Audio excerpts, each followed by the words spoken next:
லூக்கா எழுதிய நற்செய்தியிலிருந்து நற்செய்தி வாசகங்களை வாசிக்கின்றோம். இன்றைக்கு இயேசு திருத்துதர்களை தேர்ந்தெடுப்பதையும் பலரை குணப்படுத்துவதையும் தொடர்ந்து அவருடைய போதனைகளையும் கேட்க இருக்கிறோம்.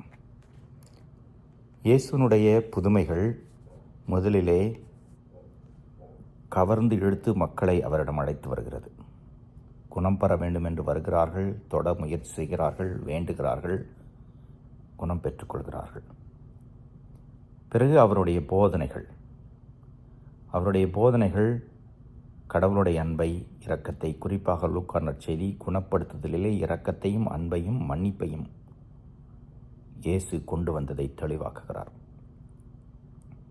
இதே பணியை தான் இன்றைக்கு திருச்சபை செய்து கொண்டிருக்கிறது.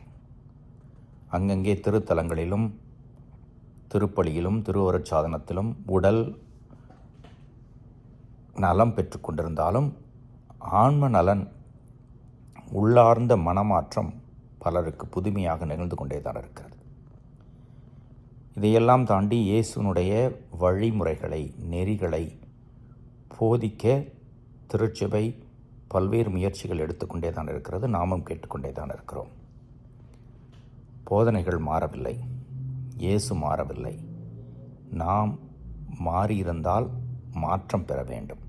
இயேசுனுடைய போதனைகளை உள்வாங்கி உள்மன மாற்றமடைந்து இயேசுவை பற்றி கொள்ள வேண்டும். அது ஆன்ம நலனையும் பல நேரங்களிலே உடல் நலனையும் நமக்கு தரும். இது நம்முடைய முயற்சியாக இருக்கட்டும். கடவுளுடைய அருளோடு பெற்றுக்கொள்வோம். இறைவன் என்றும் வாழ்த்து பெறுவாராக.